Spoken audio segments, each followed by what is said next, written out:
Welcome back again. This is Silverton Television. To my viewers, today we are in Komaro. Now, today I'm a privilege to interact with our doctor here. We want to know you. Hello viewers, my name is Dr. Abeno Asenso. I'm a medical doctor. It's a pleasure you guys to come to our facility. Welcome and feel at home. I'm a consultant in obs and gyne cases. Today we are going to talk about abnormal vaginal discharge. Every woman, they have got what we call the glands in their genital part. These glands are in the vaginal tract. They are also located in the cervical region, and others, they are located in the uterus. Their function is actually to secrete some fluids. The function of these fluids is to eliminate the debris, the dead material, all along from the uterus downwards. Some discharge, they are colorless or red or green. They are discharge which are itching. Others, they are burning in sensation. Others, as they experience such particular discharge, even the partner, that is the husband, will in one way or another complain. As a doctor, you must save this particular family out of these particular diseases, because there are others who think that each and every discharge, it's a sexual transmitted infection, of which it's not. The diseases which are commonly affecting the vaginal tract, we call them vaginitis. Vaginitis. Yes. There are others which commonly affect the cervix. We call them cervicitis. There are others which ascend and even affect the uterus, and they cause the inflammation of the uterus. And such condition, we call them endometritis. There are others which affect even the fallopian tube. Such a condition is known as salpingitis. The environment of the vagina is acidic in nature. Okay? In case there is a microorganism which is trying to enter into that particular tract, that is the vagina, it will not survive because of the acidity.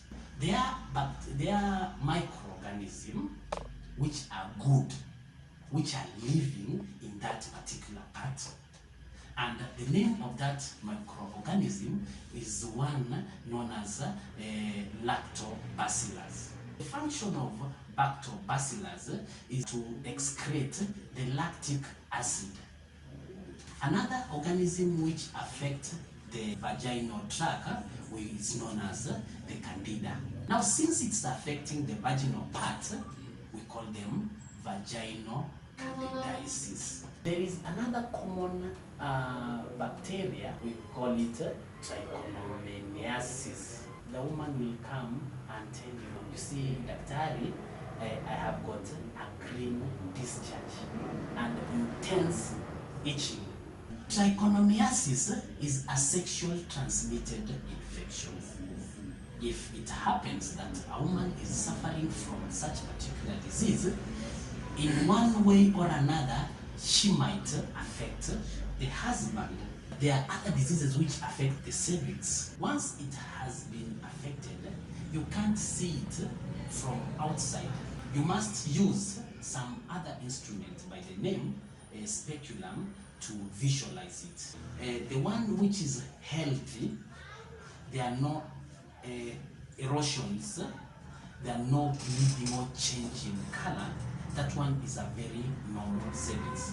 And if there is a discharge, you will realize that now that one is a bacterial vaginitis or other things apart from the cervicitis we are talking about. If you realize that after inserting your speculum, you realize that there is some erosion in the cervix, there is some ongoing bleeding, there is discharge which is coming from the internal os, your first diagnosis will be cervicitis due to some of these organism. Now, what are some of these organisms which are commonly affecting the cervix? One of the common organism is chlamydia. Chlamydia.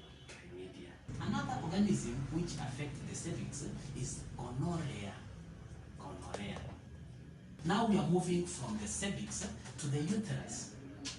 There are diseases which penetrate through the cervix to enter into the uterus. And if you remember, this kind of an condition is known as endometritis, the inflammation of the lining of the uterus. Now, this patient will come to you complaining of the abdomen. What about syphilis? Will it be categorized as a disease again?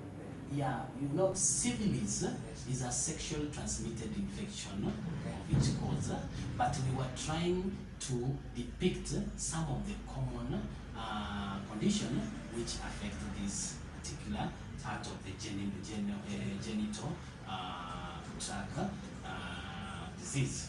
The syphilis is there, it's a sexual transmitted infection, but it's not a common disease nowadays. How do we make some of the investigation that we are supposed now to make for you to depict this particular infection? This woman, once she has come to your facility, we are going to take the sample of the discharge. Then we put it in the microscope. Then we'll be in a position of differentiating now some of this organism. If it's bacterial vaginosis, we are going to do even the urinalysis. And there's trichomoniasis. Trichomoniasis, I told you that this patient will come and complain of very intense itching. The color of the discharge, it's always green. Green in color.